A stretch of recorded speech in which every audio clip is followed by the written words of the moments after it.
আদম সফিউল্লাহ থেকে কিয়ামত পর্যন্ত যত নারী জাতি জান্নাতে যাবে, জিন ও মানব জাতির ভিতরে, জিন ও মানব জাতির ভিতরে, জিন ও মানব জাতির ভিতরে যত নারী জাতি জান্নাতে যাবে, সব নারীদের সরদারিনী সাইয়্যিদিনী হলো হযরত ফাতেমা। একবার জোরে বলা যাবে কি সুবহানাল্লাহ? কিন্তু জানবেন কি, হযরত ফাতেমা রাদিয়াল্লাহু আনহার বাড়ি খাবার থাকতো না। 7 নম্বর গেট বরাবর বাবুস সালাম দিয়ে যদি আপনি একটু আগায় যান, বর্তমানে একটা মসজিদ আছে না, মসজিদে আলী। এটা মসজিদ ছিল না, এটা ছিল ফাতেমার বাড়ি। ওই বাড়িতে তিনি থাকতেন। কিতাবের মধ্যে আরসাল বেদায়ের ভিতরে ওনার বালিশ কি ছিল জানেননি? খেজুরের গাছ। খেজুরের গাছের ভিতরে যে শালগুলি থাকে, এই শালগুলি উঠিয়ে এনে কাপড়ের ভিতরে ভরে সেলাই করে ওটা দিয়ে বালিশ বানানো হয়েছিল। কল্পনা করতে পারবেন হে মা জাতিরা, কত সুন্দর করে আপনি সাধন গোজনে ব্যস্ত হয়ে যান। জান্নাতি জান্নাতি রমণীদের সাইয়্যিদিনী আদম সফিউল্লাহ থেকে কিয়ামত পর্যন্ত যত নারী জাতি জান্নাতে যাবে, এই নারী জাতির সরদারিনী যিনি, তার বিছানার বালিশ ছিল খেজুরের ছাল দিয়ে তৈরি করা বালিশ। একটা কম্বল ছিল, এই কম্বলে হযরত আলী এবং হযরত ফাতেমা দুইজনে একসঙ্গে থাকতেন। কোনদিন পা বের হয়ে যাইতো, কোনদিন মাথা বের হতো। প্রচন্ড শীতের মধ্যে স্বামী আর স্ত্রী দুইজন মিলেমিশে ঘুমাইতেন। এক কম্বলেই রাত পার হয়ে গেছে জগৎ জননী ফাতেমার। আর আমার দেশের নারী এত পরিমাণে সাধন গোজনে ব্যস্ত, আমার দেশের নারী মনে করে আমরা বুঝি আলতা সোনো পাউডার, আলকাত্রার লিপস্টিক, ওই যে ফেয়ার অ্যান্ড লাভলি, আগের ডিম ভাগর ডিম গোড়ার ডিম বেশি মাখাইলে মনে হয় সুন্দর হয়ে যাব। যদি এইগুলি মাখাইলে নারী জাতি সুন্দর হইতো, তাহলে আফ্রিকার মানুষ কালা থাকতো না, সব ধলা হয়ে যাইত। ঠিক কইছি রে? ওরাও ঠিক। চিন্তা করে কোন দেশে যাবে। ওরাও বুঝে কিন্তু বেটিরা বুঝে না। হ্যাঁ, ওরা বুঝে কিন্তু বেটিরা বুঝে না, মহিলারা বুঝে না। হেরা চিন্তা করে খালি মাখলেই সুন্দর। মাঝে মধ্যে দেখবেন ওই বিউটি পার্লারে যায়, শুধু এইটুক সাদা, মনে এটি বেডি না ইজলে বোঝা যায় না। এক কথা খারাপ করছি আমি? বেডি না ইজলে এটা বোঝা যায়। নারী জাতিকে আজকে আমি মেডিসিন দিয়ে যাব। যদি সুন্দরী হতে চান, দুইটা কাজ করা লাগবে। যদি সুন্দরী হতে চান, দুইটা কাজ করা লাগবে। 1 নম্বর কাজ, নামাজে আসতে হবে। 2 নম্বর কাজ, পর্দায় আসা লাগবে। যদি পর্দায় চলে যান, সুন্দরী হবেন। যদি নামাজে পাবন্দী হন, সুন্দরী হয়ে যাবেন। আল্লাহি বিল্লাহি তাল্লাহি, ওই মালিকের কসম করে যে মালিক কোরআনে বলেছেন, লাকাদ খালাকনাল ইনসানা ফি আহসানি তাকওয়িম।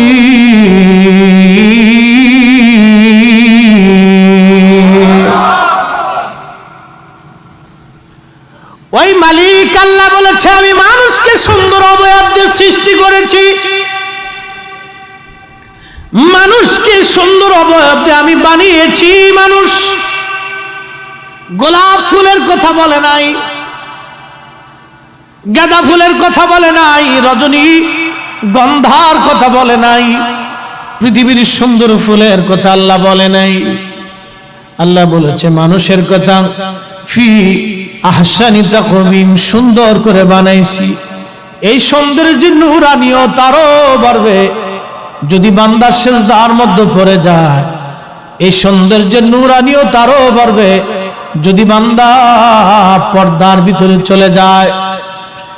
পুরুষের জন্য সৌন্দর্য অপেক্ষা করে নবীর প্রেমের মধ্যে আর নামাজের মধ্যে, ওযুর মধ্যে। ওযু গেলে আবার ওযু করতে হবে, জোরে বলা যাবে না মারহাবা? ওযু গেলে জোরে বলেন, ওযু গেলে আবার ওযু করবেন, সৌন্দর্য বাড়বে, কিছু লাগা লাগবে না। এখন পুরুষদের জন্য আবার মেডিসিন বেরিস, পোলাপান্ডে পাম দেয়, এটা লাগালে সুন্দর হয়েছে। ওরা স্কুল কলেজে পরে চিন্তা করে আমার একটু গেটাং ফেটাং সেটাং ফেটাং ভালো তো খারাপ কি, এটা বুঝে না। এটিও ফার্মের তালে বস, এটির ফার্ম ফুম দেয়, এটি খালি মুখে মাখতে থাকে।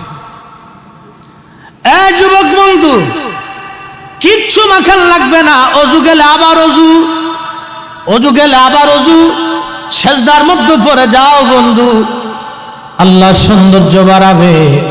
ও নারী জাতি, হযরত ফাতেমা রাদিয়াল্লাহু আনহার ঘর ছিল খেজুরের মাদুর দিয়ে বানানো, কিছুই ছিল না তেমন ঘরের মধ্যে, মাত্র একটা গম পিষার আটা ছিল, রান্না করার তৈরির বাসন ছিল, খাবারের বাসন, পানির বাসন, এছাড়া ফাতেমার আর কিছুই ছিল না। এইগুলি দিয়ে হযরত ফাতেমার জীবন চলতো, জীবন চলতো। তার ঘরে আল্লাহ দুইটি ছেলে সন্তান দিয়েছিলেন, হাসান আর হুসাইন। দেখতে নবীর মতো দেখা যাইতো। আল হাসান ওয়াল হুসাইন সাইয়্যিদা শাবাবি আহলিল জান্নাহ। আমার হাসান আর হুসাইন দুইজন জান্নাতি যুবকদের সর্দার। একবার আওয়াজ তুলে জোরে বলা যাবে কি সুবহানাল্লাহ? ঘরের ভিতরে তেমন কিছুই ছিল না, তারপরও বেপরদায় যায় নাই কোনোদিন, এরপরও বেপরদায় যায় নাই, বেপরদায় কোনোদিন যায় নাই, বেপরদায় কোনোদিন যায় নাই। ও নারী, তোমার তো অনেক কিছু আছে ঘরের মধ্যে, তুমি কেন বেপরদায় যাও? তোমার তো অনেক কিছু আছে ঘরের মধ্যে, অনেক দামি দামি পোশাক আছে, তারপরেও তুমি কেন বেপরদায় যাও রে বোন? জগৎ জননী হযরত ফাতিমাতুজ জাহরা রাদিয়াল্লাহু আনহা ঘরটা ছিল ভাঙ্গা, মাটির দেওয়াল দিয়ে বানানো, খেজুরের মাদুরের ছাউনি দেওয়া ছিল, কিছুই ছিল না, মাত্র একটা কম্বল, বালিশ বানানো ছিল তার খেজুরের ছাল দিয়ে। এই বালিশের উপরে ঘুম পেরে জীবন পার করেছেন হযরতে ফাতেমা। দারিদ্রতা কোনদিনও হযরত ফাতেমা রাদিয়াল্লাহু আনহার যায় নাই। হযরত আলী রাদিয়াল্লাহু তাআলা আনহু, হযরত আলী রাদিয়াল্লাহু আনহু মাঝে মধ্যে বলতেন, ফাতেমা রে, তুমি তো, তোমাকে আমি কোনদিন ভালো বিছানা দিতে পারি নাই, ভালো খাবারও কোনদিন দিতে পারি নাই। হযরত আলী মাঝে মধ্যে বহু দূরে চলে গেলে খাবার থাকতো না, 2 দিন 3 দিন না খেয়ে এভাবে দিন পার হয়ে গেছে। একটা দুইটা খেজুর খেয়ে জীবন পার হয়েছে, তারপরেও কোনোদিন তারা বেপরদায় রাস্তায় নেমে যায় নাই। আরে নারী, তুমি যদি ফাতেমার সঙ্গে জান্নাতে যাইতে চাও, তাহলে ফাতেমার চরিত্র তোমাকে আনা লাগবে, ফাতেমার চরিত্র তোমার মধ্যে আনা লাগবে, ফাতেমার চরিত্র তোমার মধ্যে আনা লাগবে, ফাতেমার চরিত্র তোমার মধ্যে আনা লাগবে। আল্লাহর নবীর দরবারে হযরত ফাতেমা একদিন আবদার করে বলেন, ইয়া নবী আল্লাহ, গনিমতের মাল আসছে, হুজুর আমার ঘরে তো দারুণ অভাব, নবী গো, গনিমতের মাল কি আমাকে দেওয়া যায় না? আল্লাহর নবী ডাক দিয়ে বলেন, ফাতেমা, আমার গরিব সাহাবীরা, আহলে সুফফা সাহাবীরা আমার ঘরে থাকে, আমার মসজিদের সামনে ওরা ঘুমায় না খেয়ে থাকে, আমি গনিমতের মালগুলি আমার আহলে সুফফার সাহাবীদের মধ্যে বন্টন করে দিব। ফাতেমা, তুমি কোনো অংশ পাবে না। ফাতেমা মন বেজার করে নাই, আলহামদুলিল্লাহ বলে চলে আসছিল। সেই দিন আল্লাহর নবীর কলিজায় আজ বরদাস হয় না, সহ্য করতে পারেন আল্লাহর নবী। নবীজি রাত্রিবেলা টোকা দিলেন ঘরের দরজা, ফাতেমা দরজা খুলে দেখলেন আব্বা হুজুর দাঁড়িয়ে আছে, ভিতরে ঢুকতে দিলেন। খাবার দেওয়ার কেমন কিছুই নাই ঘরের মধ্যে, বসতে দিবেন কোথায় তিনি? ওই অবস্থায় বসতে দিলেন ফাতেমা রাদিয়াল্লাহু আনহা। নবী আমার ডেকে বলে, ফাতেমা রে, তুমি কি গনিমতের মাল চাও? না জিবরাইলের পক্ষ থেকে একটা দোয়া আসছে, দোয়া বলে দিয়ে যাব। বলে হুজুর গনিমতের মাল লাগবে না, আল্লাহ যে দোয়াটা আমার জন্য পাঠাইছে এই দোয়াটা আপনি আমাকে শিখাই দিয়ে যান। আল্লাহর নবী বললেন প্রত্যেকদিন 33 বার আলহামদুলিল্লাহ, 33 বার সুবহানাল্লাহ, 33 বার আল্লাহু আকবার পাঠ করে প্রত্যেকদিন রাত্রিবেলা তুমি ঘুমাইবারে ফাতেমা, আল্লাহর জিবরাইল খবর দিয়ে গেছে তোমার ঘরে অভাব থাকবে না। একবার জোরে বলা যাবে কি সুবহানাল্লাহ? আমি জানি আমার কথা অনেক শক্ত হবে, দিন দিন এই ফিতনাগুলি বাড়তেছে। নবীর চরিত্র, নবী পরিবারের চরিত্র থেকে যদি আমরা দূরে চলে যাই, আল্লাহর কসম করে বলি শান্তি হবে না। কোটি কোটি টাকার মধ্যে শান্তি হয় না, কোটিপতি দেখেছি শান্তি নাই, শান্তি নাই, শান্তি নাই। আল্লাহ বলছেন আলা বিযিকিরিল্লাহি তাতমাইন্নুল কুলুব। শান্তি যদি পেতে চাও আল্লাহ জিকিরের মধ্যে শান্তি। নিজের সন্তানকে জিকির করনেওয়ালা বানান, নিজেকে জিকির করনেওয়ালা প্রতিষ্ঠিত করেন। বলে হুজুর জিকির করনেওয়ালা কি? নামাজ আল্লাহর জিকির, রোজা আল্লাহর জিকির, হজ আল্লাহর জিকির, মিলাদুন নবী আল্লাহর জিকির। একবার জোরে বলা যাবে কি মারহাবা? এই মিলাদুন নবী আল্লাহর জিকির, নবীর সুন্নাত আল্লাহর জিকির, কোরআন মেনে চলা আল্লাহর জিকির, নারীকে পর্দায় দেওয়া আল্লাহর জিকির, সন্তানকে নেককার বানানো আল্লাহর জিকির, আল্লাহর শরণ, আল্লাহর শরণ, আল্লাহর শরণ। খোদার কসম করে বলি, ওই মালিকের কসম যে মালিক আজকে এই বাংলাদেশের উপকূলীয় প্রত্যেকটা জেলাতে পানি দিয়ে দিয়ে আল্লাহ পাক সজীব করে দিয়েছেন। পৃথিবীর সব বিজ্ঞান আর জ্ঞান আর পৃথিবীর সব দেশ যদি ইচ্ছা করত আজকে আল্লাহ যেইভাবে পানি দিয়েছে এইভাবে পানি দিতে তারা পারবে না। কথা বলেন ঠিক কিনা? আমি সেই আল্লাহর কসম করে বলি, আল্লাহ জিকিরের মধ্যে শান্তি। নিজের সন্তানকে নামাজি বানান, নিজের মেয়েটাকে পর্দাশীল বানান, লজ্জাশীলা বানান, আদবওয়ালা বানান, জিকির করনেওয়ালা বানান। শান্তি পাবেন, শান্তি পাবেন, শান্তি পাবেন, নতুবা শান্তি হবে না। কোটি কোটি টাকার মধ্যে কোনো শান্তি নাই, দুনিয়াতেও নাই, মরণেও নাই, কবরেও নাই, হাসরে নাই। বাংলাদেশের বহু ধনী করোনার সময় মারা গেছে, ছেলেটা লাশের পাশে আসে নাই, ডরে। বাবার করোনা হইছে, করোনায় বাবা মারা গেছে। এ মুসলমান, মুসলমান হওয়া লাগবে আমাদেরকে। কঠিন এই ফিতনার জামানাতে, কঠিন এই ফিতনার জামানার মধ্যে পড়েছি। শুধু ফাতেমা রাদিয়াল্লাহু আনহার জীবন যদি বলি, জীবন পার হবে।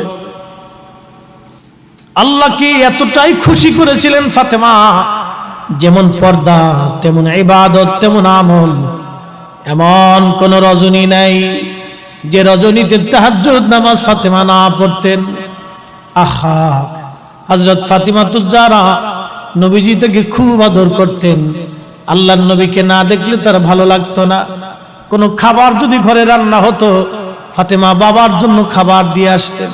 নবীর ঘরে কোনো খাবার রান্না হলে ফাতেমার ঘরে নবী খাবার পৌঁছাইতেন। হযরত ফাতেমা নবীজি ইন্তেকাল করবেন, এমন সময় আল্লাহর নবী ডাক দিয়ে বললেন, সাহাবীরা রে আমার ফাতেমারে ডেকে নিয়ে আসো। ফাতেমা ডেকে আনা হলো, দৌড়ে আসছে বাবার কাছে। হযরত ফাতিমা তুজারাকে নবীজি বললেন, মা আমার মুখের কাছে তোমার কানটা একটু লাগাও। হযরত ফাতেমা কাঁদতেছিলেন, বাবা পৃথিবীতে থাকবে না। প্রত্যেকটা মেয়ে তার বাবাকে খুব ভালোবাসে, মেয়েরা বাবাকে খুব ভালোবাসে। হযরত ফাতেমা নবীকে খুবই ভালোবাসতেন। বসে বসে কাঁদতেছিলেন, বাবা থাকবে না। ঠিক এমন সময় হযরত ফাতেমা রাদিয়াল্লাহু আনহাকে নবীজি বললেন, কানে কানে বললেন, ফাতেমা রে তোমার কানটা আমার মুখের কাছে লাগায় দাও। কানটা মুখের কাছে লাগাই দেওয়ার পরে হযরতে ফাতেমা রাদিয়াল্লাহু তাআলা হাসতে থাকলেন, খুব হাসতেছিলেন। এরপরে হযরত ফাতেমা রাদিয়াল্লাহু আনহাকে আবার নবীজি বললেন, ফাতেমা রে তুমি এবার তোমার কানটা আমার মুখের কাছে লাগাও।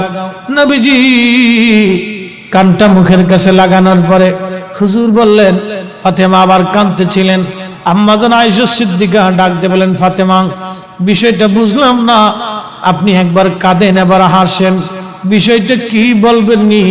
আল্লাহর নবী কন্যা জগৎ জননী ফাতিমাতুজ জাহরা বললেন, আম্মা জান, আব্বা হুজুর আমাকে প্রথমে বলেছিলেন কানের কাছে মুখ লাগাইলে আব্বা জান বললেন, আব্বা জান নাকি দুনিয়াতে বেশি সময় থাকবে না, বাবার বিরহ বেদনায় আমি বরদাস্ত করতে না পারে ফাতেমা আমি কাঁদতেছিলাম।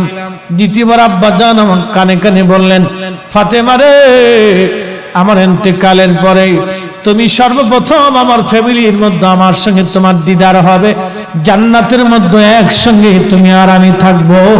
একবার জোরে বলা যাবে কি সুবহানাল্লাহ? আমার ইন্তেকালের পরে আমার ফ্যামিলির মধ্যে তুমি সর্বপ্রথম ইন্তেকাল করবে। অথচ আল্লাহ বলে দিলেন, ওয়ামা তাদরি নাফসুম বিআইয়ি আরদিন তামুত, বান্দার কখন কোন অবস্থায় মারা যাবে আল্লাহ ছাড়া কেউ জানে না। নবী বলে দিলেন, ফাতেমা রে, তোমার মৃত্যু আমার ইন্তেকালের পরে তোমার মরণ হবে, আর আমার ফ্যামিলির মধ্যে তুমি সর্বপ্রথম মারা যাবে। কিছুদিন পরে জান্নাতের ভিতরে আমরা দুইজন একসঙ্গেই থাকবো। একবার জোরে বলা যাবে কি সুবহানাল্লাহ?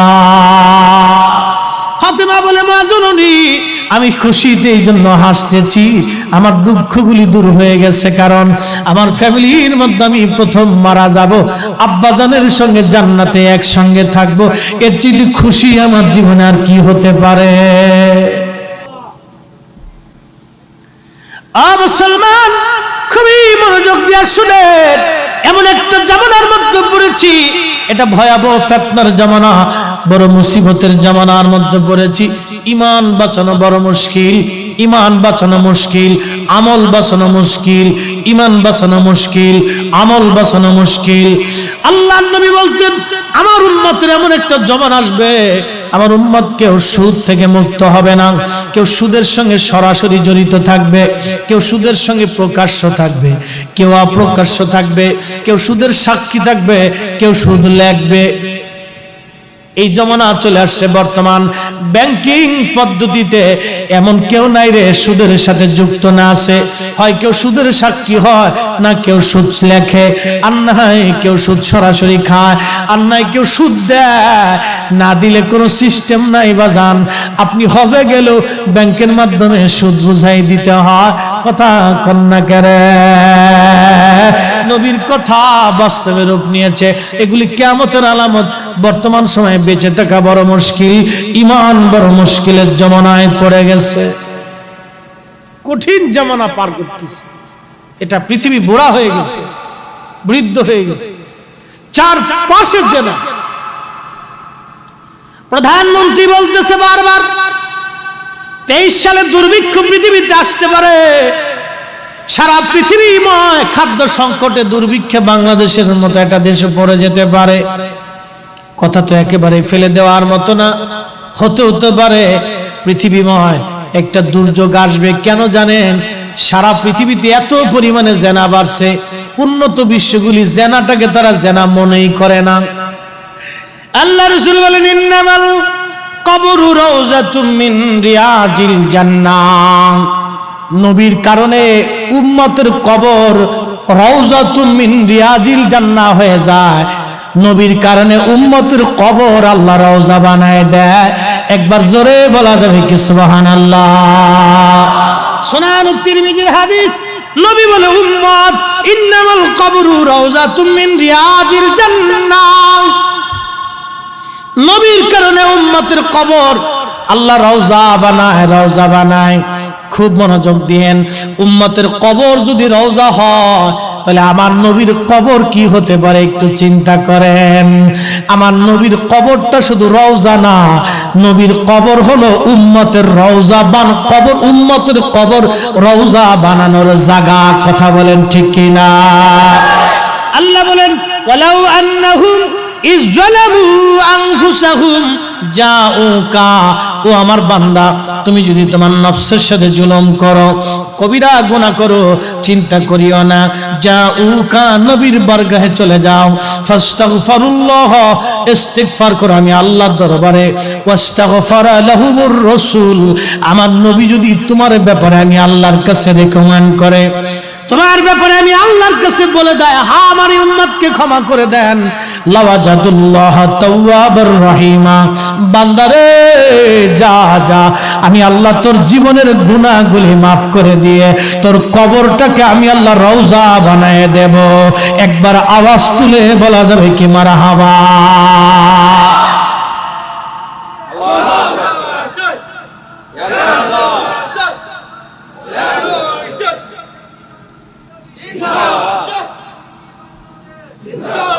Attention please. আল্লাহ কি বললেন? নবী যদি বলে তো মাফ হয়ে যায়। যে নবীর কারণে উম্মতের কবর রওজা হয়, আর মৌলভী কয় নবীর কবরকে রওজা বলতে হবে, আমি কোন হাদিসে দলিলে খুঁজে পাই না। ওরে সূরা, হাসতেছেন আপনারা। আমি সূরা কেন বললাম শোনেন, এই কথাটা কেন বললাম, এটা তো মূলত আসলেই রওজার কবর শব্দ নিয়ে পার্থক্য না। রওজা শব্দটা কার সাথে জড়িত? এটা আমার নবীজির সাথে জড়িত। হ্যাঁ, কথা বলেন না কেন? আল্লাহর নবীজির চুল মুবারককে কেউ যদি হেনাত করে, প্রিয় রাসূল কারীমের চুল মুবারক, হুজুরের গোসল মুবারকের পানি, আল্লাহর নবীর পা মুবারকের সাথে যে ধুলি লেগেছিল, এই ধুলিটাকেও যদি কেউ ইনকার করে, আল্লাহর কসম, ওকে গিলাফ দিয়ে, খোদার ঘরে গিলাফ দিয়ে কবর দিলেও আল্লাহ তাকে মাফ করবে না। আমাদের প্রশ্ন তো এইখানে, আমরা কেন সত্য কথা বলি?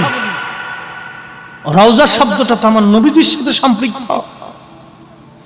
আল্লাহ বলেন, ওয়াল্লাযীনা আমানু ওয়া আমিলুস সালিহাতি ফি রাউজাতিল জান্নাহ।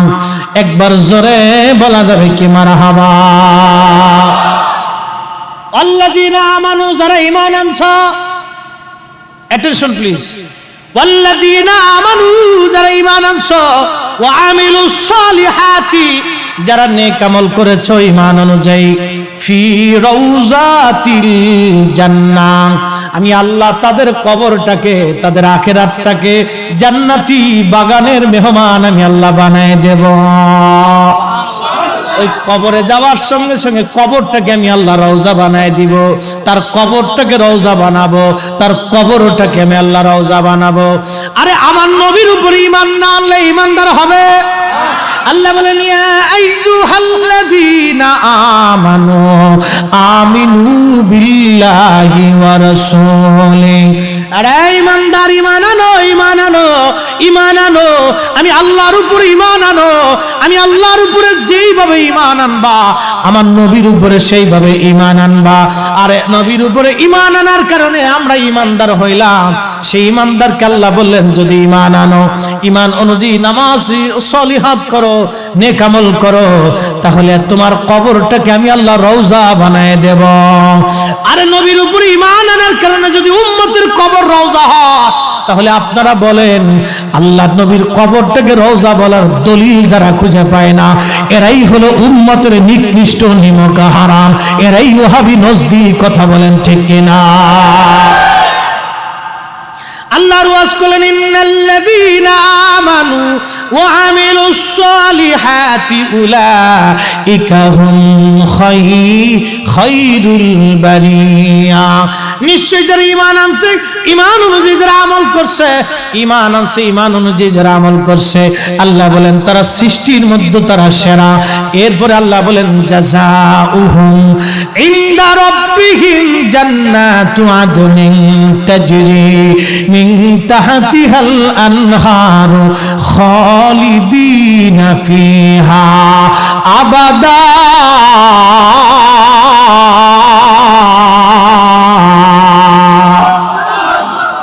আল্লাহ রেখে বলেন, তাদের জন্য আমি আল্লাহ একটা পুরস্কার রাখছি, জান্নাত, জান্নাত, জান্নাত, জান্নাত।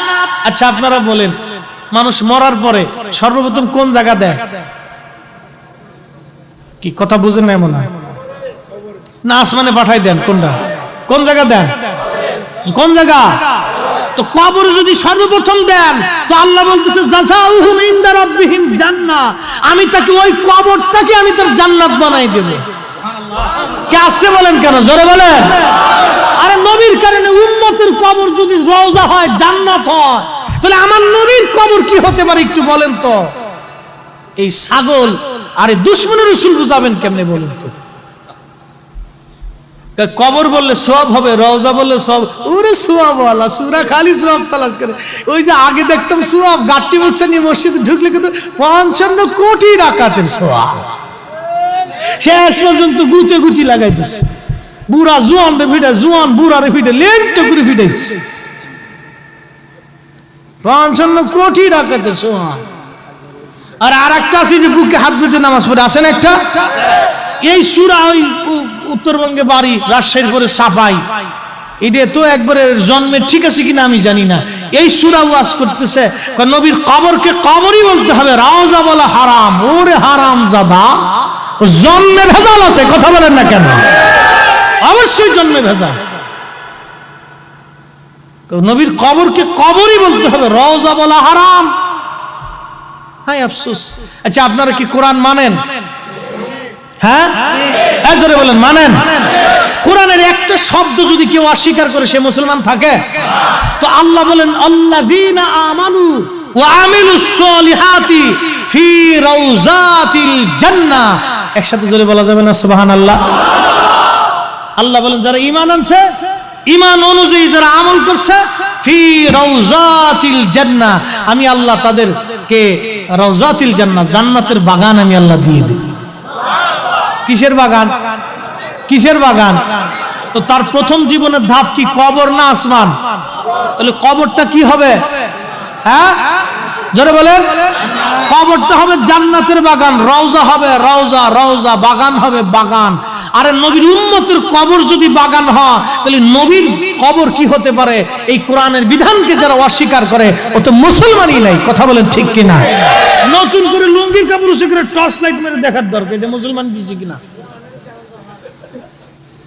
আসতেছি এছাড়া আর কি বলবো বলেন তো?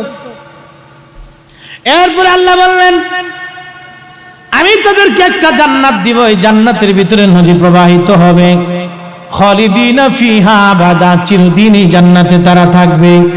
এরপরে আল্লাহ বলেন রাদিয়াল্লাহু আনহুম ওয়া রাদু আন, আমি আল্লাহ তাদের উপরে রাজি, তারাও আমার উপরে রাজি। একবার জোরে বলা যাবে কি মারহাবা? আচ্ছা বলেন আবু বকর, তারপরে কি রাদিয়াল্লাহু, ওমর রাদিয়াল্লাহু, ওসমান রাদিয়াল্লাহু, আলী রাদিয়াল্লাহু।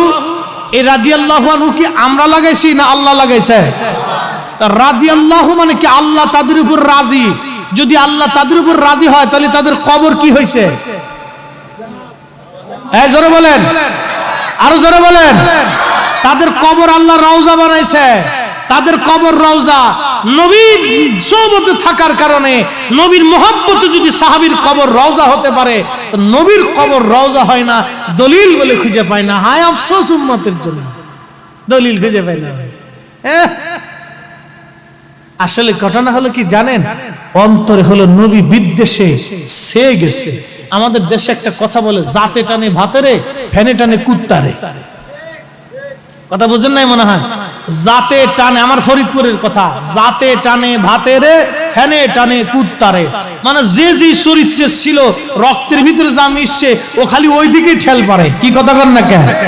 আমাদের দক্ষিণবঙ্গের এক হুজুরে একটা গান গাইতো, মানে শের গাইতো, আগার পাড়া দেগার খাসি তোলালো, তবু পাড়ার ভব খাসলাত না গেল।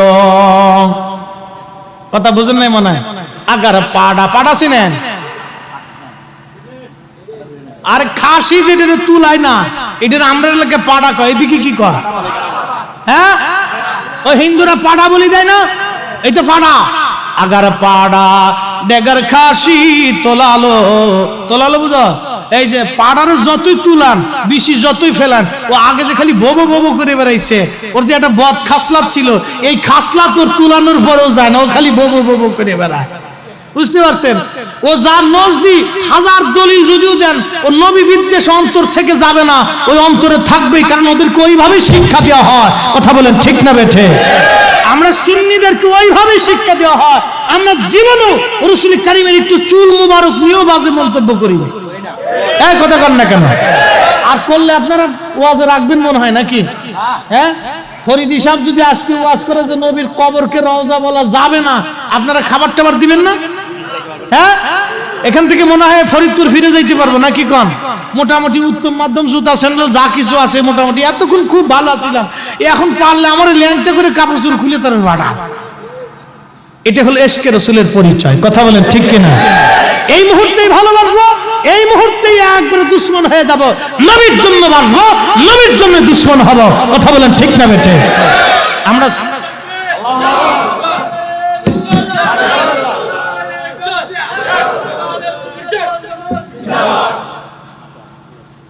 এই ফিতনা থেকে বাঁচতে হলে কি করতে হবে?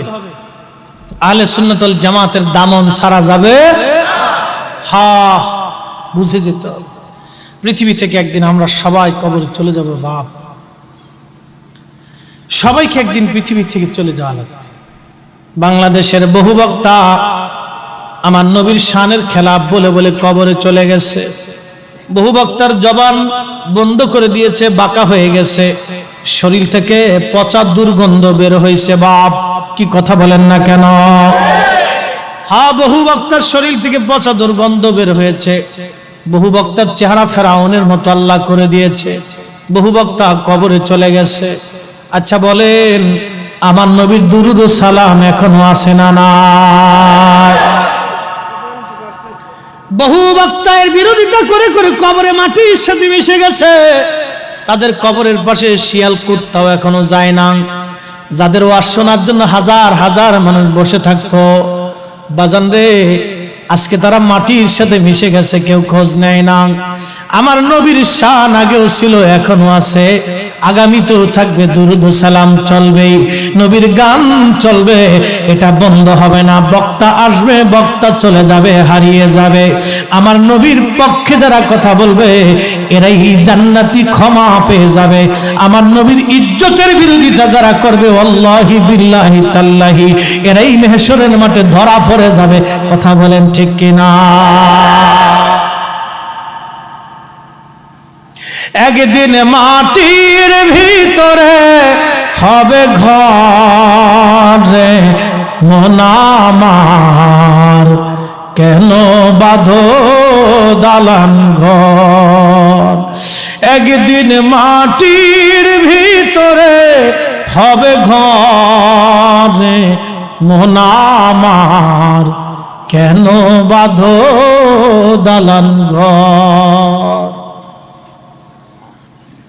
কবরে যেহেতু চলেই যাওয়া লাগবে, ঈমান নিয়ে যাওয়া লাগবে। ঈমান ঈমান ঈমান নিয়ে কবরে যাওয়া লাগবে। আল্লাহ বলেন, ইয়াউমা তাবিয়াদ্দু উজুহুন, মাহশরের মাঠে একদল মানুষের চেহারা থাকবে উজ্জ্বল নূরময়, দেখলে বোঝা যাবে তারা জান্নাতি জান্নাতি জান্নাতি জান্নাতি।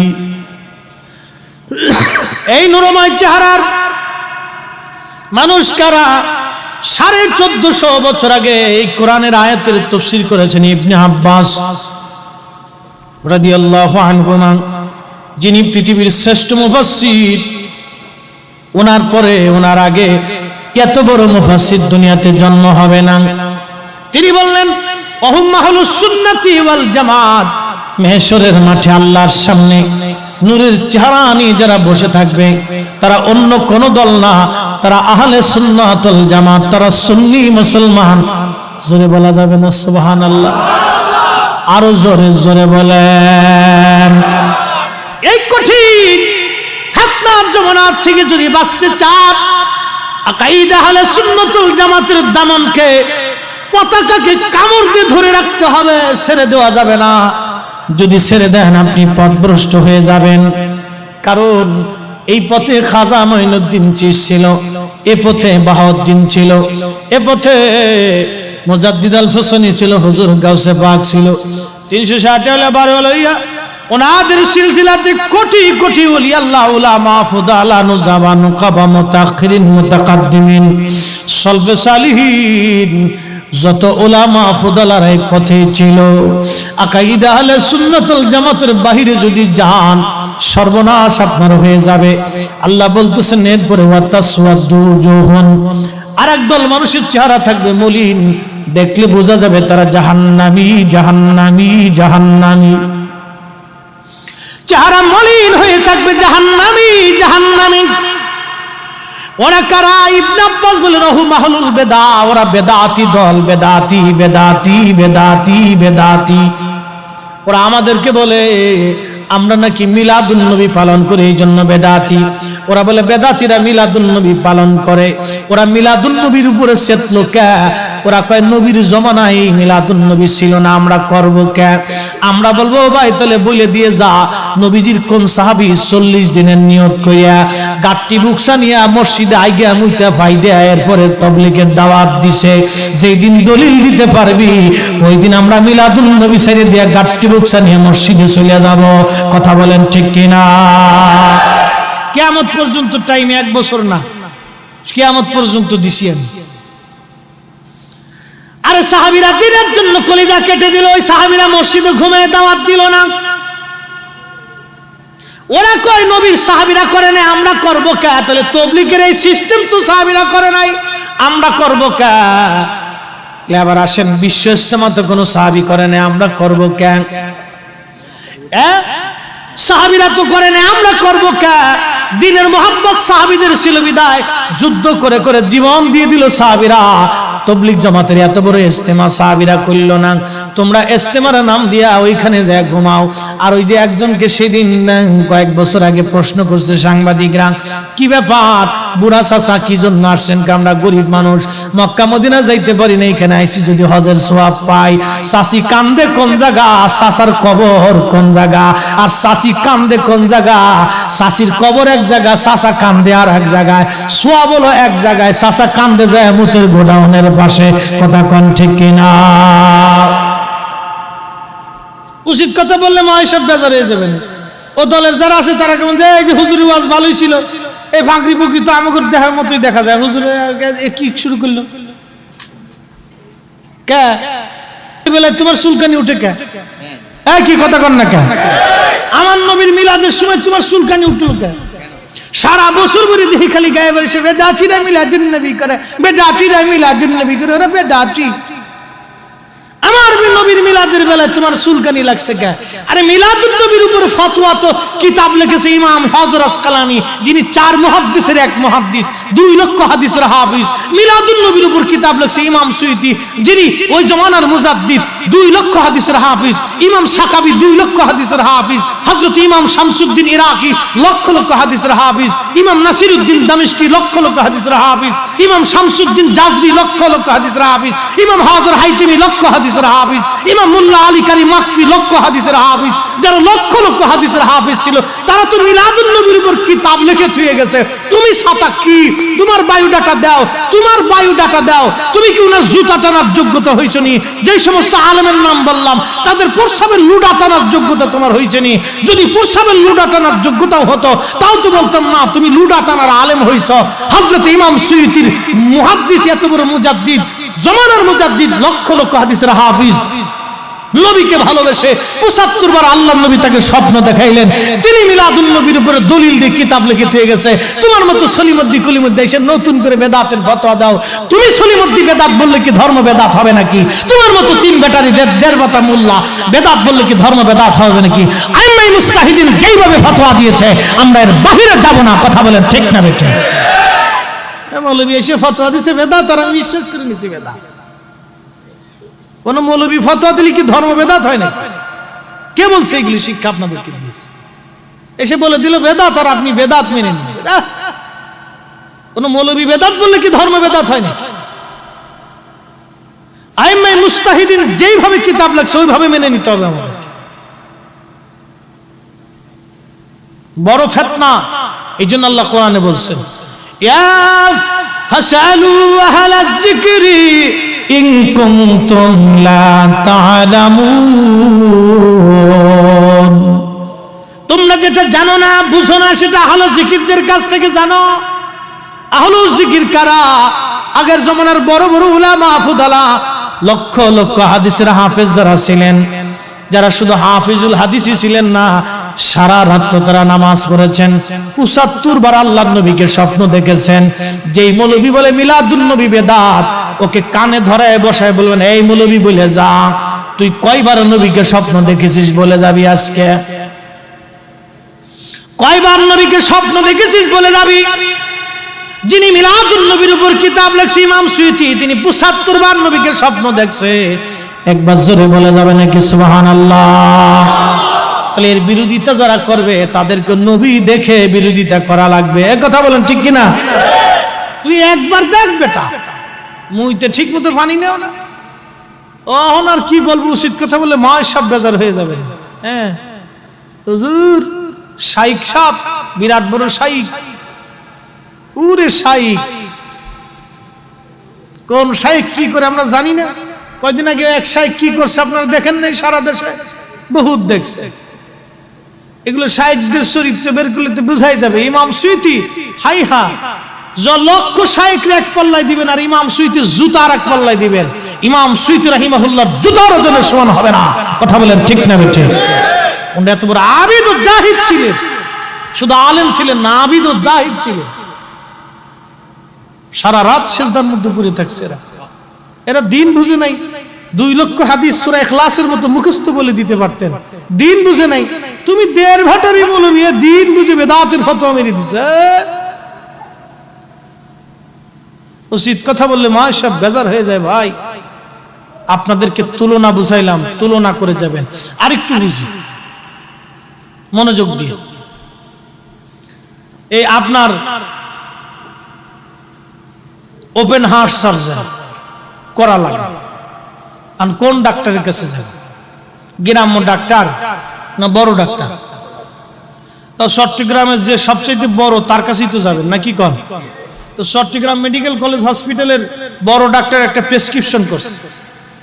ওই প্রেসক্রিপশনটা আইনে আপনি গ্রাম্য ডাক্তারে বলেন, ভাই তুমি তো আমার গ্রামের ডাক্তার। চট্টগ্রাম মেডিকেল কলেজ হসপিটালের যিনি প্রধান চ্যান্সেলর, উনি এই ইয়া করছে,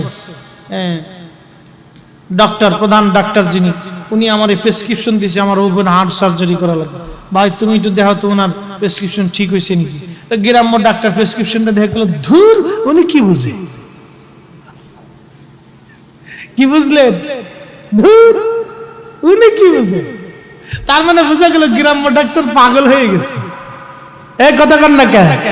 কি হয়েছে? ইমাম সুয়ুতি ফতোয়া লেখছে, কিতাব লেখছে মিলাদুন নবীর উপরে, আর আমার দেশে 1.5 ভাটারি মোল্লা ফাল করে কে বেদাত বেদাত বেদাত। ধুর, উন্না কি বুঝে। তার মানে বোঝা গেল আমার দেশের মৌলবী পাগল হয়ে গেছে। কি কথা কন না কেন? পাগল হয়ে গেছে, পাগল। এটাই বুঝবেন, এটা বুঝে তারপরে যাবেন। যদি তুলনা বুঝতে পারেন তাহলে ফিতনা থেকে বেঁচে যাবে, বহু ফিতনা থেকে বেঁচে যাবে, বহু ফিতনা থেকে বেঁচে যাবে। আপনাদেরকে ফিতনা থেকে বাঁচতেই হবে। বড় কঠিন জমানা এখন, আপনি বুঝতেই পারবেন না যে আপনার ইমান চুরি হয়ে যাচ্ছে। আপনি কল্পনাতেই নাই যে আপনার ইমান চুরি হয়ে যাবে। ভাই, কত বছর ইবাদত করবেন বলেন তো? আহা, কত লক্ষ বছর ইবাদত করবেন। কাবা শরীফের গিলাফ দিয়ে ক্ষুধার ঘরের ইট পাথর কেটে এনেও যদি আপনার কাফনের মধ্যে দিয়ে দেওয়া হয়, আপনাকে কবরে শোয়ানো হয়, আর আপনি দুনিয়ার জগতে যদি আমার নবীর ইজ্জতের চাদর ধরে টেনে টেনে কবরে যান, খোদার কসম, কাবার গিলাফ দিয়েও কবরে দিলে আল্লাহ জান্নাতে আপনাকে দেবে না। কথা বলেন ঠিক কিনা? বুঝে কবরে যাওয়া লাগবে। এই ভয়াবহ ফিতনা থেকে যদি বাঁচতে চান, আহলে সুন্নাত ওয়াল জামাতের দামন ছাড়া আর কোনো রাস্তা নাই। মেশরে বেদাতির চেহারা বেদাতির চেহারা মলিন হয়ে থাকবে। প্রশ্ন রাখবেন, বেদাতি কারাম? আমি বলে দিয়ে যাচ্ছি। আল্লাহ বললেন, ফাআম্মাল্লাযীনা আসওয়াদ্দাত উজুহুহুম, এরে বান্দারা, আজকে মেশরের মাঠে তোমাদের চেহারা মলিন হয়ে আছে কেন? কারণ কি? তোমাদের চেহারা মলিন হওয়া কি? তোমাদের চেহারা মলিন হয়ে গেছে কারণ কি? মলিন হয়ে গেছে, কারণ কি? তখন আল্লাহ পাকের বান্দা পাক বলবেন ফাআম্মাল্লাযীনা আসওয়াদ্দাত উজুহুম আকাফারতুম বাদা ঈমানিকুম, তোরা ঈমান আনার পরে আবার বেঈমান হয়ে গিয়েছিলি, ঈমান আনার পরে বেঈমান হয়েছিলি, দুনিয়াতে ঈমান আনার পরে বেঈমান হয়েছিলি। প্রশ্ন রাখবেন মুফতি জহিরুল ইসলাম ফরিদি, ঈমান আনার পরে মুসলমান কেমনে বেঈমান হয়? ঈমান আনার পরে মুসলমান কেমনে বেঈমান হয়? আপনাকে বলি, আমার দেশে যারা বুকে হাত বেঁধে নামাজ পড়ে ওরা বলে আল্লাহর নবী আমাদের মতো মানুষ ছিলেন বিদায় ভুল করতেন, আমাদের মতো মানুষ ছিলেন বিদায় নবী ভুল করতেন। আচ্ছা আপনারা বলেন, নবীর ভুল আল্লাহর ভুল, এতে কি কোনো সন্দেহ আছে? আরে নবী নিজের ইচ্ছায় চলতেন না, নবী তো আল্লাহর ইচ্ছায় চলতেন। যারা বলে নবীর ভুল হইতো, তার মানে বোঝা গেল হাকিকতে আল্লাহর ভুল হইছে। যারা আল্লাহর ভুল ধরে, যারা নবীর ভুল ধরে, ওরা ঈমান আনার পরে বেঈমান হয়ে গেছে। কথা বলেন ঠিক কিনা? কষ্ট হয়? হ্যাঁ, রাত 1টার উপরে বাজে, 1:01 বাজতেছে, কষ্ট হবে তো স্বাভাবিক। এই তুফান 7 নম্বর সিগন্যাল, তারপরও আপনারা বসে রয়েছেন, বাড়ি যান নাই, কষ্ট হওয়াটা স্বাভাবিক। কিন্তু বুঝে যান আজকে কোরআন হাদিস থেকে, ফিতনা থেকে বাঁচবেন কেন? উপায় কি বাঁচবেন? আল্লাহ বলেন ফাযুকুল আযাবা বিমা কুনতুম তাকফুরুন। এ বান্দা, তুই ঈমান আনার পরে বেঈমান হয়েছিলি, আজকে ও বেদাতির দল, যা যা জাহান্নামে চলে যা, আমি আল্লাহর দরবারে তোর আর কোনো জায়গা নাই। আকীদাগত বেদাতি, যারা আকীদাগত বেদাতি, আহলে সুন্নাত ওয়াল জামাতি একমাত্র নাজাতের দল। আহলে সুন্নাত ওয়াল জামাত ছাড়া যা আছে সব বেদাতি, বেদাতি, বেদাতি, বেদাতি, বেদাতি। আহলে সুন্নাত ওয়াল জামাত ছাড়া আর কোনো নাজাতের রাস্তা নাই। কথা বলেন না কেন? ঠিক কিনা বলেন? ঠিক, কোনো রাস্তা নাই, কোনো সুযোগ নেই। আল্লাহ বলবেন জাহান্নামে চলে যাবে বেদাতির দল। দুনিয়ার ভিতরে তোরা আমার নবীর ইজ্জতের চাদর ধরে টেনেছিলি, যা। ওরা বলে আল্লাহর আকার আছে, আমরা সুন্নিরা বলি আল্লাহর কোনো আকার নাই, আল্লাহ নিরাকার। একবার জোরে বলা যাবে কি মারহাবা? ওরা বলে আল্লাহর আকার আছে, আল্লাহ বলে লাইসা কামিসলিহি শাইউন, আমি আল্লাহর কোনো মিসাল নাই, আমি উপমাহীন মিসাল ছাড়া। আচ্ছা আপনারা বলেন, আমি টিস্যু বক্স হাতে নিয়েছি, এর আকার আছে, দৈর্ঘ্য আছে, প্রস্থ আছে, ওজন আছে, ব্যাস আছে, ব্যাসার্ধ আছে, জায়গা দখল করে আছে, ওজন দখল করে আছে। আচ্ছা বলেন, এটা সৃষ্টি না স্রষ্টা? হ্যাঁ, সৃষ্টির আকার থাকবে, সৃষ্টির দৈর্ঘ্য প্রস্থ ওজন থাকবে, সৃষ্টি জায়গা দখল করে থাকবে। সৃষ্টি, আল্লাহ হলেন স্রষ্টা। স্রষ্টা যদি আকার হয়, তাহলে সৃষ্টির সাথে স্রষ্টা মিলে গেল, সৃষ্টির সাথে স্রষ্টার সাদৃশ্য হয়ে গেল। যারা সৃষ্টির সঙ্গে স্রষ্টাকে সাদৃশ্য বানায় তাদেরকে আহলে মুজাসসিমা বলা হয়। এরা হলো বলে আল্লাহ আকার না, আল্লাহ আকার। আমরা সুন্নিরা বলি আল্লাহ নিরাকার। যারা আল্লাহকে আকার মনে করে সেজদা দিতেছে, কিয়ামত পর্যন্ত সেজদা হবে, আল্লাহ জান্নাত নসিব হবে না। কথা বলেন ঠিক কিনা? কারণ আল্লাহকে সৃষ্টির কাতারে নিয়ে এসেছে। ওরা যদি বলে আল্লাহ আকার, তাহলে বলবেন আল্লাহ আকার বললে তাহলে কিসের মতো? মাছের মতো, না গাছের মতো, না মহিষের মতো, না পাহাড়ের মতো, না আসমানের মতো, না জমিনের মতো? বল আল্লাহ তাহলে কিসের মতো? আল্লাহ জবাব দিছে লাইসা কামিসলিহি শাইউন, আমি কারো মতো না, কেউ আমার মতো না, আমি আল্লাহ আল্লাহই, আমি আল্লাহ আল্লাহর জায়গাতে আছি, তোমরা সৃষ্টির জায়গা থাকবে। আল্লাহু সামাদ, আমি সব সৃষ্টি আমার মুখাপেক্ষী, আমি কারো মুখাপেক্ষী না, আমি আল্লাহ আল্লাহই থাকবো, আমি আল্লাহকে সৃষ্টির সাথে নিবে না। সৃষ্টি হলো আকার, আল্লাহ একমাত্র নিরাকার, একমাত্র আল্লাহ নিরাকার, আর আল্লাহ ব্যতীত যা আছে সব আকার। কথা বলেন ঠিক না বেঠিক? সব আকারে সীমাবদ্ধ, কিন্তু আল্লাহ একমাত্র অসীমাবদ্ধ। আল্লাহ সব কিছু থেকে মুক্ত, আর আমরা সব কিছুর সাথে যুক্ত। আল্লাহ চিনে আল্লাহকে সেজদা দিতে হবে, নবী চিনে কবরে যাওয়া লাগবে। মুসলমান, আমরা বারবার শক্ত কথা বলি আপনাদের ঈমান বাঁচানোর জন্য। যদি একবার পথ হারা হয়ে কবরে চলে যান, উপায় থাকবে না, মহা মুশকিল, মহা মুশকিল। ওই কবরে কে বাঁচাবে সেই দিন বলুন? মহেশ্বরী আল্লাহর আদালত থেকে নবী ছাড়া আর কোনো রাস্তা নাই। এই জন্য আমরা সুন্নিরা বারবার খালি নবী নবী নবী নবী করি, ওরা আমাদেরকে বেদাতি বেদাতি বলে চিল্লায়, তাতে ছাপা কিচ্ছু যায় আসে না। কথা বলেন ঠিক না ঠিক? এগুলি দেখার সময় আমাদের নাই বন্ধু, রাত হয়ে যাচ্ছে, কষ্ট হবে। পীর হওয়ার জন্য কি যোগ্যতার প্রয়োজন? ওলামায়ে মুহাক্কিকিন বলেছেন পীর হওয়ার জন্য প্রথমত আলেম হওয়া শর্ত। পৃথিবীর সব আলেমরাই বলছে পীর হওয়ার জন্য সর্বপ্রথম আলেম হওয়া শর্ত। এখন আমরা যেহেনে সেহেনে পীর পেয়ে যাই, সমস্যা অনেক। আর অলি হওয়ার জন্য আল্লাহ রসুল বলছেন, সাহাবী এসে জিজ্ঞেস করেন, ইয়া রাসূলুল্লাহ আমি অলি চিনবো কেমনে? নবীজি বললেন, ইদা রু যুকিরাল্লাহ, যাকে দেখলে আল্লাহ স্মরণ হবে বুঝবা সে আল্লাহর অলি। জোরে বলা যাবে না মারহাবা? যাকে দেখলে আল্লাহ স্মরণ আসবে, যার চেহারার দিকে তাকাইলে আল্লাহ স্মরণ আসবে, বুঝবা সে আল্লাহর অলি। হাদিসে নববীতে আল্লাহর নবী সুস্পষ্ট ভাবে বলেছেন, যাকে দেখলে আল্লাহ স্মরণ আসবে বুঝবা সে আল্লাহর অলি। আর পীর হওয়ার জন্য আলেম শর্ত, যেখানে সেখানে বায়াত হয়ে বুঝে সুঝে। দেশে ভেজাল সব জায়গায় আছে, সুন্নিদের ভিতরে ভেজাল আছে, ফলের দেশে ভেজাল আছে, বাজারে ভেজাল, মার্কেটে ভেজাল, দোকানে ভেজাল, বিয়ে করতে ভেজাল, সংসার করতে ভেজাল, আদালতে ভেজাল, সব জায়গায় ভেজাল, ভেজালের শেষ নেই, সব জায়গায় ভেজাল। পীরের গোডাউনে ভেজাল হচ্ছে। হবিগঞ্জে গেছি, যাই দেখি পীর সাহেব বিড়ি টানতেছে, মুরিদও বিড়ি টানতেছে। বললাম কি করেন? বাবা বিড়ি টানতেছে, আমরাও বিড়ি টানি। মাশাআল্লাহ, টানতে থাকে, বিড়ির হুগা পর্যন্ত টানে। হুগা চিনেন না আপনারা? আমাদের ফরিদপুরে বিড়ির ওই যে লাস্টের ওই যে, হ্যাঁ, এটা পর্যন্ত আমাকে টানতে থাকে, টানেন। আর কি বলবো,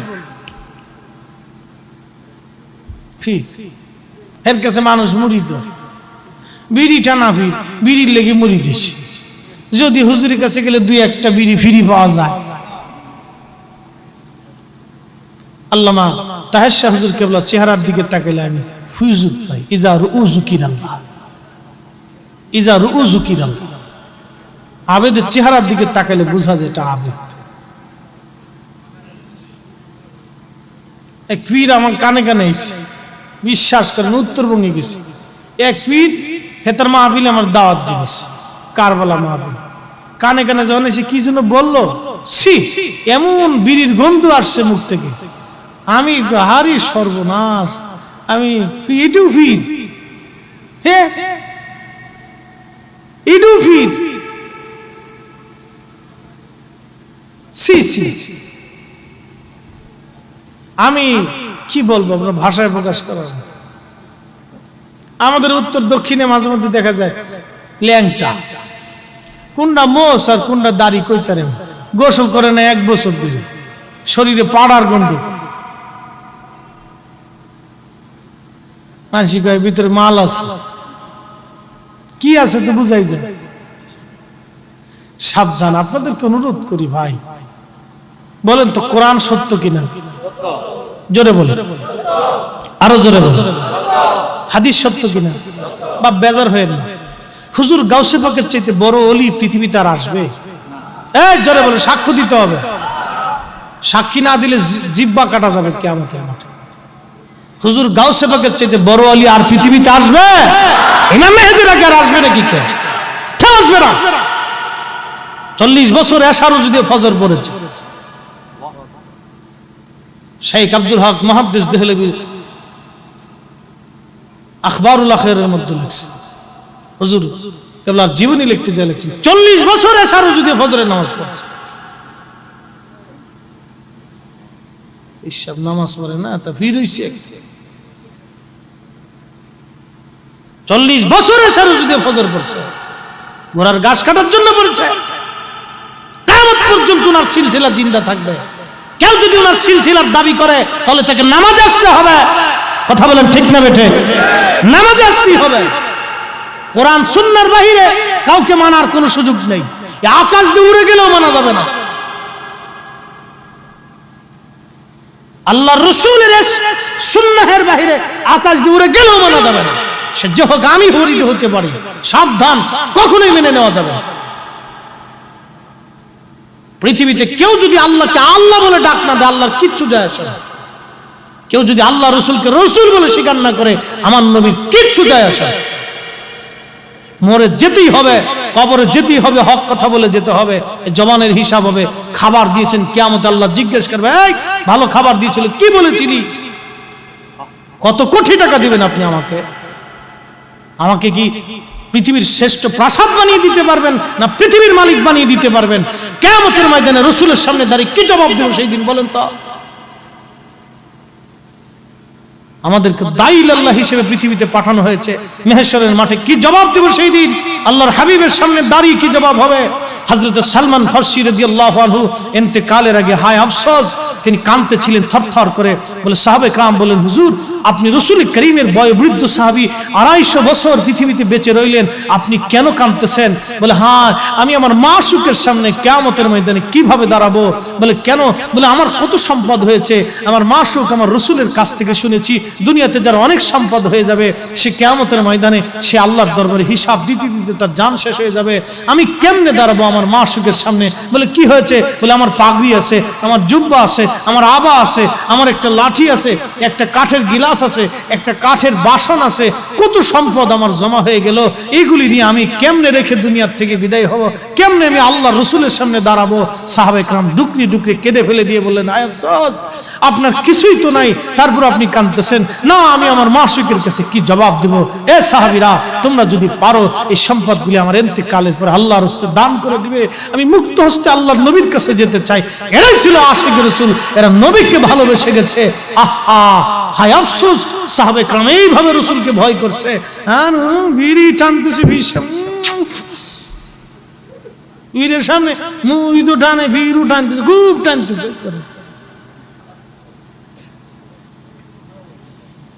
খুব টানতেছে। মুখ থেকে একবারে বীরের পাড়ার গন্ধ আসে। বায়াত হলে হিসাব করে বায়াত করে, আল্লাহর হস্তে মাফ করে দিবেন। এই কথা বলাটা শক্ত কথা বলতে হবে। শক্ত কথা না বললে এখন মানুষ বুঝবে না। হুজুর গাউসে পাক মুজাদ্দিদ আল ফিসানি, খাজা মাইনুদ্দিন চিশতি আজমিরি সঞ্জিরি সারাটা জীবন সেজদা দিতে দিতে জীবন পার করে ফেলেছে। সারা জীবন পার করে ফেলেছে সেজদা দিতে দিতে। আমাদেরকে সেই সেজদার কাতারে আসতে হবে। বাপ কথা বলেন ঠিক না বেঠে? সুন্নিয়ত কি আমাদেরকে দিয়ে চলে? কখনোই না। সুন্নিয়ত কায়েম করে গিয়েছে আল্লাহর ওলিরা। এখনো মানুষ খাজা মাইনুদ্দিন চিশতির মাজারে যায়, এখনো মানুষ শাহজালালের মাজারে যায়। কি কথা বলেন না কেন? সুন্নিয়ত তো ওনারা দিয়ে গেছে, ওনারা দিয়ে গেছে। ওই ধাক্কা এখনো রোহানিয়ত ফুয়ুজুত এখনো চলে। প্রিয় মুহতারাম উপস্থিতি, কথা অনেক শক্ত বলে ফেলেছি, আল্লাহর হস্তে মাফ করবেন। এজন্যই বললাম যে আমরা যেন পথভ্রষ্ট না হই। ভাই, কত হক্কানি আল্লাহর ওলি আছে, কত বুজুর্গ আছে, আপনি তাদের কাছে যান না। কে নিষেধ করছে আপনাকে বলেন তো? বাজারের মাল কেনার সময় বেছে গেছে কিনেন, দোকানে কাপড় কেনার সময় বেছে গেছে কিনেন। কে ভাই, আপনি এমন একজনের কাছে অঙ্গীকার হবেন, বায়াত নেবেন, আপনি নিজেকে তার কাছে নেসার করবেন, আপনি তাকে দেখে কিনবেন না। দেখে কেনাটা উচিত, বুঝে কিনবেন, অনেকদিন পরীক্ষা নিরীক্ষা করে কিনবেন। ফুট করে যায় বায়াত নিয়ে ফেলবেন তা না। বাজারের মাল কেনার সময় যদি বুঝে কিনেন, তো বায়াত নেওয়ার আগে তাকে বুঝে সুঝে পরীক্ষা নিরীক্ষা করে তারপরে কিনে। আল্লাহ কবুল করুন, বলেন আমিন। আর লম্বা কথা বাড়াবো না, ফিতনার জমানা চলতেছে। যদি বাঁচতে হয় আকিদা আহলে সুন্নাত ওয়াল জামাত ছাড়া কোনো রাস্তা আছে? কোনো রাস্তা নাই। এসেছেন যত নবী সকলের ইমাম, সালাম নবী তোমায় হাজারো সালাম।